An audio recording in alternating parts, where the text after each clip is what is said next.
Shishir Gupta, you are a chemical engineer, Yes, sir. come mathematician, huh? Yes, sir. Why out of all subjects you chose mathematics as a optional paper? Sir, from the school time I was quite good. I mean, like above average in my maths. Oh, I see. Acha. And even in the college, I scored good grades in the maths papers, and I was even appointed as a teaching assistant in the mathematics department. So, and here when I came, chemical engineering wasn't an optional. So I chose maths as my optional subject. Very good. You qualified for PT 17 also. Yes, sir. What was your score? So 155 in the interview, and overall score was 1000. Which board did you attend? Sir, BS Basti sir board. How much did he give you? 155. He revolved around 155, 145, 155 कुछ ज़्यादा नहीं पता.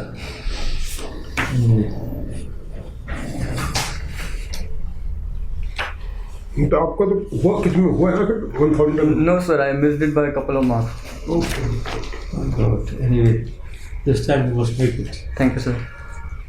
And how was the performance in the mains? So it was quite okay. I mean, like the cutoff was 1006, and my overall score was 1000. So it was during the interview only that I scored less marks. Great. So Shishir, tell me,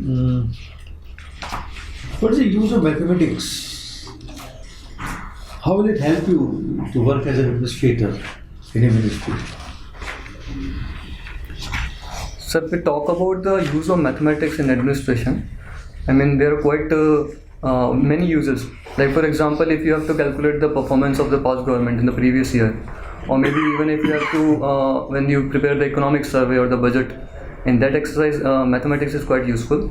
Also, if suppose some infrastructure project is coming out, then to carry out the exercises, how much resources will be required in terms of manpower or the cost involved. All this will require you to have a knowledge of mathematics. And I recently came upon an example in Mexico, where they prepared a marginalization index, and it was based on a mathematical model. Although I haven't studied the model yet, I haven't seen it. You went to Mexico? No, I googled it. Google it. Yes. So I came across this thing that they have prepared a marginalization index, and it is based on a mathematical model to find out which municipalities are in required of resources, so that they can optimally utilize the resources in the vicinity. Okay. What is the utility of Vedic mathematics? There is too much of emphasis laid by the present government, at least, on Vedic mathematics. How does it help you? You know, we have gone far ahead. With the help of supercomputers, we can do anything within small time. So when we compare Vedic mathematics and supercomputers, one thing we have to be careful about, that supercomputers are not in reach of every person. Are not? Are not in reach of every person. I mean, like in a school level students. Small calculator will help you. You need not have a supercomputer. But I am talking in general terms for the country. There is so much of emphasis being laid on Vedic mathematics. So first thing, Vedic mathematics is something which which was taught to us in the past, and it makes calculation quite easier. And it was also taught in the 60s and 70s in the school curriculums. Only like in the previous few decades that we have started paying less emphasis on the Vedic mathematics due to arrival of these calculators. And we have seen that it is because of this excessive use of calculators. There was a Knowledge Commission report which pointed out that the numeracy skills of students have gone down, especially in the urban areas. So I think we can focus on a few aspects of this Vedic mathematics. We can teach them how to calculate faster, and this will also help them in the school examination, and I think that can help us improve the numerical learning outcomes. Okay. Do you know how many supercomputers India has got? It's I think it's around 4. It's more than that.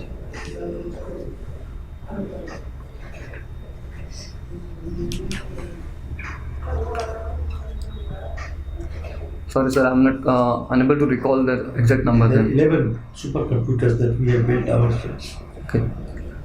And their names also, you don't know. I know a few names like Pratyush, Mihir, Pratyush is there, and Meher, Param, Param is there, then CDAC is there. Tijak is the Yes. body. Yeah. Okay. See, now you want to enter civil services. You know the conditions of civil services. They are being regarded as self-centered, opinionated, pliant to political class. You must have read about it, or you must have heard from people.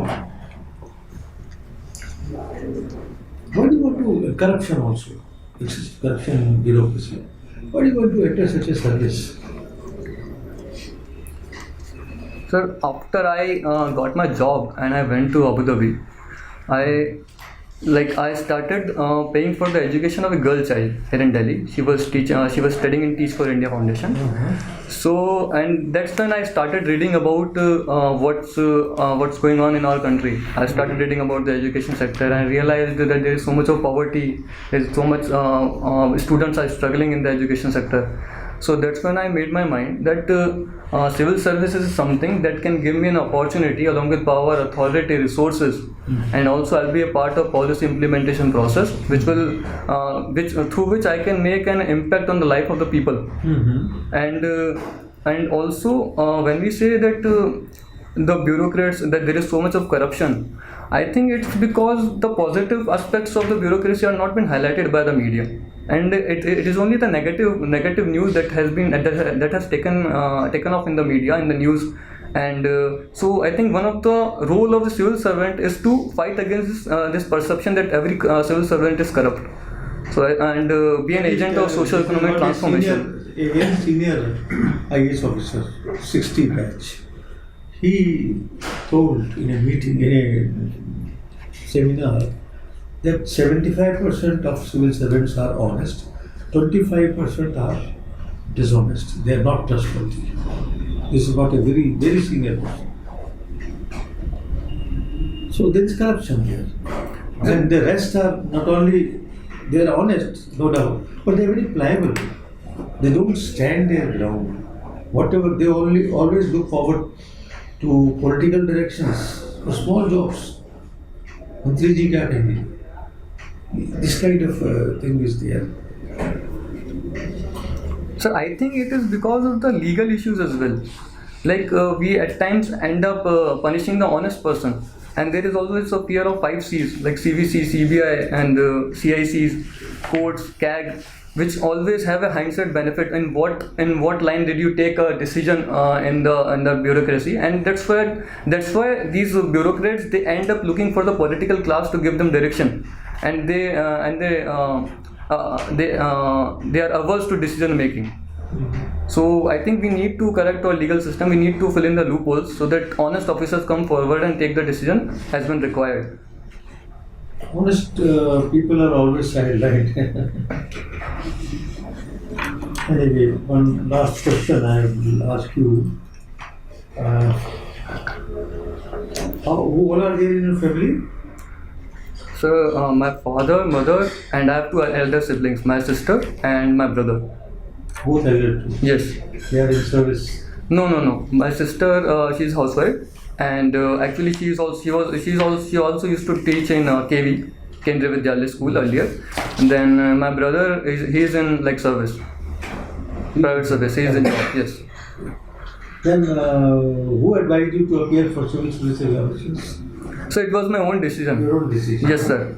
Actually, I know that my father appeared in the state services examination long back. I mean, during his time, and I think that's where I kind of got motivated, because I even used to talk to him. Yes, I talked to him about it. He's the only one I can talk to regarding this examination. I mean, no one else has appeared in my family. I know. Okay, thank you. Government of Rajasthan has recently I mean, the assembly has passed a legislation or an advisory against the central government's decision to implement the CAA. Do you think it is correct? I mean, a central list subject being deliberated in an state assembly, do you think it's a correct way of handling an issue? Sir, I think deliberation shows that we have a strong democracy.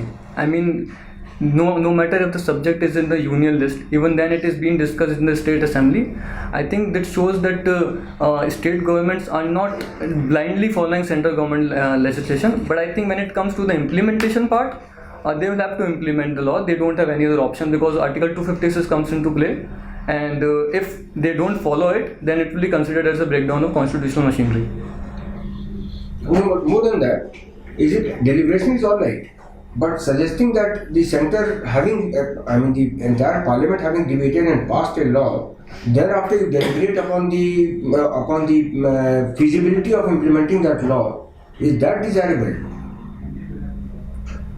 Like the Prime Minister said, that suppose as my laws or whatever the central government has passed or the parliament has passed, you are debating in the assembly. Suppose whatever you pass in an assembly, the government there, the public there or the municipality refuse to implement your legislations, what will happen? There will be total anarchy. That is the word you use. No? So no, that's what I'm saying, sir, that my point is that there is a difference between like debating or discussing an issue and then when it comes to implementation. I mean, I think debating is, I think they have the right to debate the issues, but when it comes to the implementation part, they will have to follow the central government directive.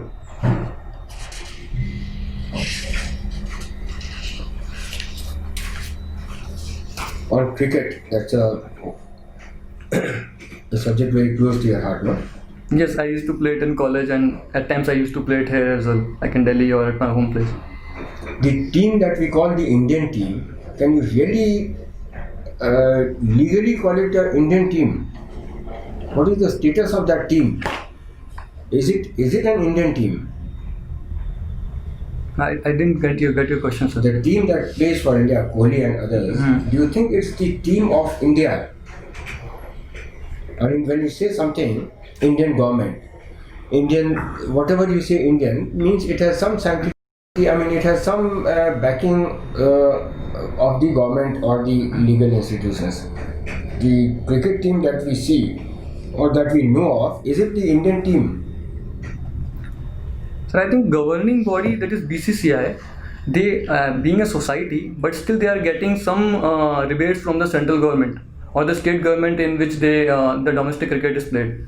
And after all the selection process is done at the state level, at the district level, only then these players are selected in the national team and they represent India at national and international level. So yes, I think they can be called an Indian team. It's a society. BCCI is a society, yes sir. And registered under the Society Registration Act. Yes sir. So strictly speaking, it belongs to a society. Sir, as I think the nature of a society, nothing to do with the government or Indian as such. Sir, matter is sub judice. I think there is a debate going on whether BCCI is a public authority or not. It is. You have some reservations or some observations, strong observations to make against the 5 C's. 5 C's. Courts, CBC, CIC, you made that observation. Don't you think that they are providing a strong support to the civil servants and to other institutions who are very fragile? Suppose a civil servant gets into trouble, it is the CBC which comes to his rescue. It is the UPSC which comes to his rescue. It is a court of law which is the last resort for him. Don't you think they are providing a support rather than making an observation that these C's sort of restrain the civil servants? Don't you think that they are the ones who are supportive of them, and the civil servants look up to these 5 institutions to support them or to defend them? Sir, I agree to it, but I think there comes a difference between regulating something and over-regulating something. When you are looking up to something, some case has already happened, and when these bodies look up to look what are the nuances, on what basis the decisions were taken by the bureaucrats, I think they have a hindsight benefit, and so these benefits should be handed over to bureaucrats as well at times. Because once you start over regulating it, what happens is these bureaucrats, they get under the fear that these regulating bodies, these will definitely come after them, and so they instead of taking any action, they prefer not to take any action. Are you aware that after Mr. Sridharan left his office from DMRC, there were at least 25 officers who faced major disciplinary proceedings, and they all quoted him that he had given them the directions. But if he had not given them the directions to do so, they were going to court.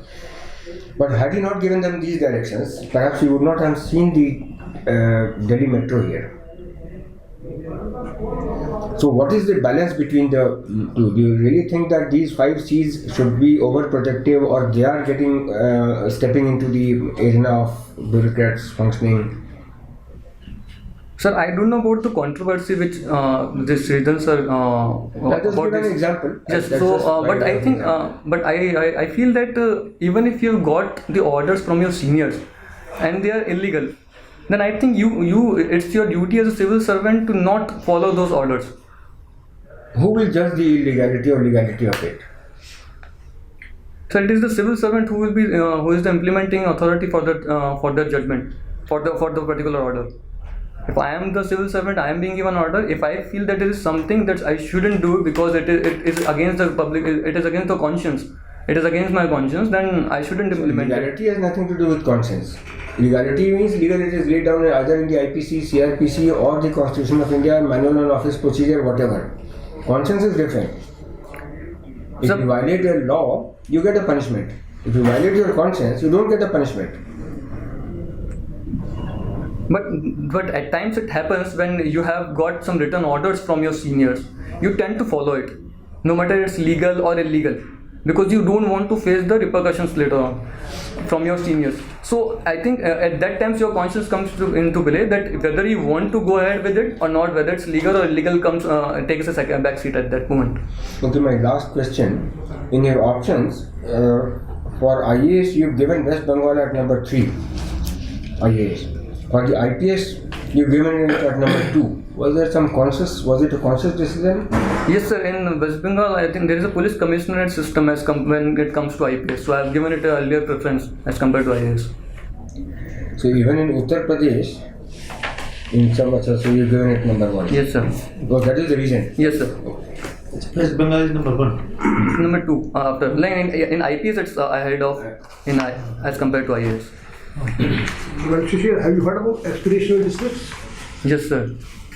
How many districts are there in Rajasthan, aspirational districts? Are you aware? No, sir. I'm not aware of the exact number. Have you heard of the scheme Kusum? Yes, sir. I've heard of the. What is Yes, that? sir. It is regarding supplying solar pumps to the farmers. So, Uday scheme, Uday. Have you heard of Uday? yes, sir. What is that? So it is to improve the financial health of the state discoms, which are under financial distress, and the state governments have been given the responsibility to take over the 75% of debts from the discoms, so that they can come into a profitable margin. Tell me 3 Supreme Court judgments in last 1 year which had a strong bearing on our overall governance. 3 judgments. So can I take a few minutes to? I'm talking about last 6-7 months. Last 6-7 months.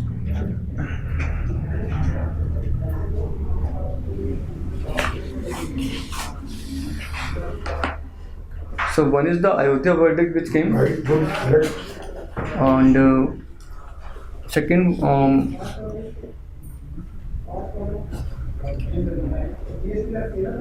Okay. Forget.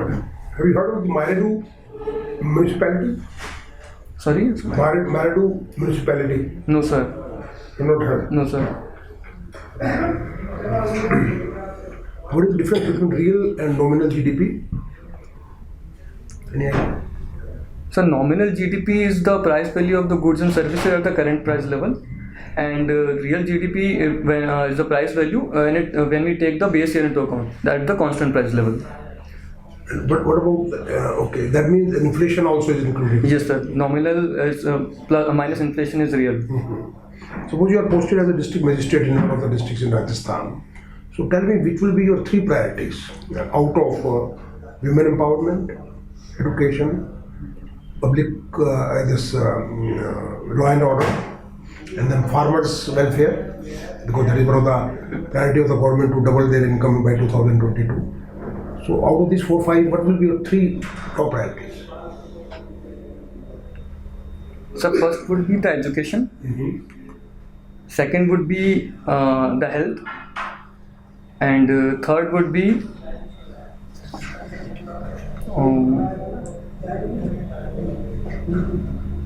and third I would go ahead with the That's okay, no. Leave it. Now, let's try. Good. Tell me two short-term measures, two medium-term, and two long-term measures to improve the economic lot of farmers, because they are most. I mean, they have been deprived of the entire economic growth that has been taking place in the country. Farmers still, they are very far behind. So what should we do so that they also get the fruits of the economy on a very proportionate scale?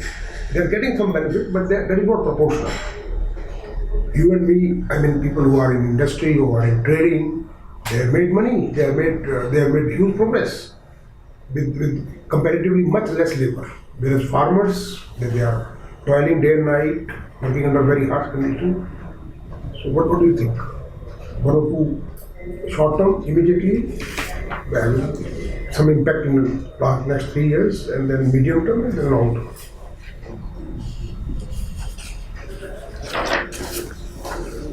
Sir, for the short-term measures, one thing would be the proper implementation is already going on in schemes. Like we are providing, like the government has recently started PM Kisan scheme to give financial benefits to the farmers. So one thing would be proper implementation of that, and second would be when it comes to fertilizer subsidy. As you already opened so many Jan Dhan accounts, we have already opened accounts for the farmers as well. So this urea fertilizer subsidy which we have been providing to the companies, and that has in turn, because of the excessive use of urea, that has in turn degraded the soil and affected the productivity. So anyway, now tell me two medium term.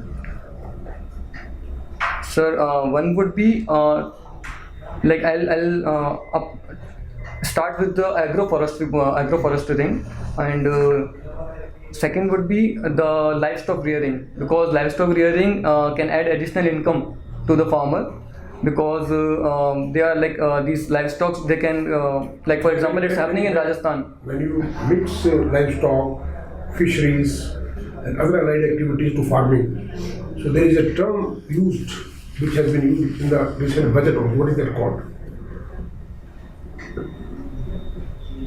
Integrated farming system. Integrated farming system, yes. Our finance minister has used this term in the budget also, that they would promote integrated farming system by bringing in, allied activities, fisheries, and supporting that also through infrastructure, through they have started this air and rail connectivity, refrigerated trains, yes sir, right?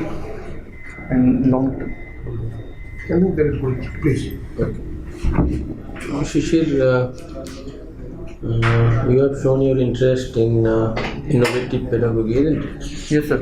So, tell us, what are the innovations you would suggest in teaching methods in Indian scenario? So there are many innovative methods which can be used in the Indian scenario, and for example, like there can be blended learning which can be used. Like government has been paying enough emphasis on use of technology. So blended learning is something that involves technology as well as face-to-face teaching with the teachers as well. Secondly, like there is a concept of creativity classroom or genius hour which is implemented in this Delhi schools as well. So this can be implemented on a nationwide basis. Third thing, I can go ahead with the creative thinking or maybe a collaborative approach. Like we have seen that till now our education system has paid enough emphasis on the competition part, and that has seen like we have seen like student suicides have been increasing, and students are under a lot of pressure. And the thing is, because we have paid enough emphasis on the grades, we have forgot that the grades are not the only thing which counts for merit. So we should start focusing on the collaborative education where students can collaborate to achieve the end result. All right. So in recently, Jawaharlal Nehru University, they passed that they will conduct exam through WhatsApp and other media. So what is your take on that? That is an innovative method, or will that solve the problem that conducting exam? In China, there was open book system. So just imagine if such kind of thing is implemented in India, or examination, online examination, or WhatsApp. So is it innovation, right innovation in our context? Sir, I think that if we are making a broadcast group and then going ahead with the exam, where no other person other than the administration can post on that group, then that can be a good thing to go up with the exam. But going up ahead with the normal group and then applying and then taking the exams, that might create problems of paper leaking, which has seen a problem, which we are seeing a problem about paper leaking in the entire education system. So computer, etc., that should be marked, no? That should be used only by the person who is. Yes, sir. Now design is always associated with innovation. Generally, design, innovation. So design, does it imply only in technical terms? Design means only for the science people, or design also refers to something in social science? Designing, generally by designing, we mean designing bridges, designing this architectural designs and all that. So is it only confined to the science stream, or design also applies to other fields? Sir, I think design equally applies to other fields as well. Give examples, some examples. Like for example, when we talk of this architecture thing, or maybe when we talk of art, so you can use the mathematical models there as well. Like flipped learning, which we take like flipping of a particular object, which creates a group. That is a concept like in abstract algebra. So that can be used to create different designs, and that has been used in the Indian architecture for quite long. But why do you only talk in terms of, again you are talking only in terms of architecture and that design, no? But don't you think that, okay, like there can be designing of syllabus also? Because there is a serious need for that. Because we don't know, our curriculum is badly, shaped. And we have so many experts and all that, but then we always complain that syllabus is not up to mark. So there also design and innovation, that is one, sorry I can say, or unfortunate that we are only confining to science. This thing has not come to that level. So I think we should expand, because our thinking only goes right when we talk of designing, it goes directly to physics and that kind of thing. So designing a curriculum, designing a syllabus, that should be the talk of the day. Now coming from that brings me to another question. Mathematics and statistics, like you said, that can be used in social sciences, and you also pointed out some examples. So can you give some concrete examples, like in history or in political science, sociology, how they can be used, how mathematics can be implemented, that can be utilized? So mathematics has been in use in almost all the subjects. Like for example, when it comes to geography, the rainfall pattern, how much rainfall is getting at a particular place, measurement of temperature. What is big data? Now we are talking so much about big data. What is it? So big data is, in simple terms, it's like a lot of data at one point of time. Yeah, but when we are talking in context of India, what is the position of India with regard to collection of data? Are we behind compared to other countries? But there is so much talk about Prime Minister, everybody is saying that we are an innovative teaching and all this hands-on experience, all this is coming, and that aim is to go for the big data, because we have missed that. So in that, okay, tell me, this is a person who was from mathematics, but maybe I'm not sure if you, just I'm asking you, he had a degree all from abroad in mathematics, but he is less known in mathematics, but he is known as the father of modern historiography. Modern history, history writing. So I'm not. But he never studied history till his PhD. He never studied history, but he is considered as I can call quote unquote god of history, modern historical writings in India. So I'm not If aware you of it. visit throughout world, in every library you will find his book. He was D.D. Goswami. No. I've heard of it, but I haven't read D.D. about his Goswami work. was mathematician. He was PhD from Harvard in mathematics. His father was a philosopher, so he never studied history till PhD. After that, he developed, and today people know D.D. Goswami as a historian. Thambi. Goswami. Some- So they know him. People from studying Goswami. Ancient So history. so he was a mathematician basically. He was not a historian, but history people know him. Thank you, sir. Now there is. So you are like from Jaipur. Yes, sir. Are you aware of the Shilpgram concept in tourism? Because Jaipur, Rajasthan is doing very well in tourism. The concept of Shilpgram.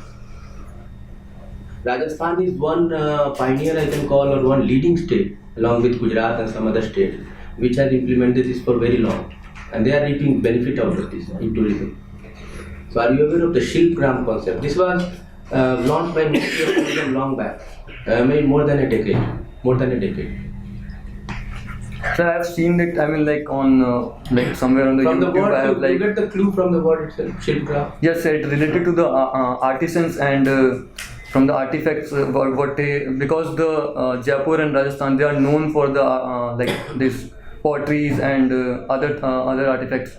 So, but I don't know how exactly they have been implementing it. So they have actually tourism department in Ministry of Tourism and Culture and Tourism. They have created complexes in different states where they showcase the artisan, the craft, Artistic and work. all that skill of their craftsmen. And that has become a tourist hub. So you go to Kutch also. There also they have created, like in Rajasthan also.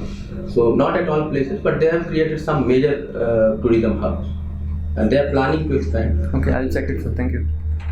Then this is a very common thing, Jaipur. Now, can you tell about the history of Pink City? Brief history, modern history.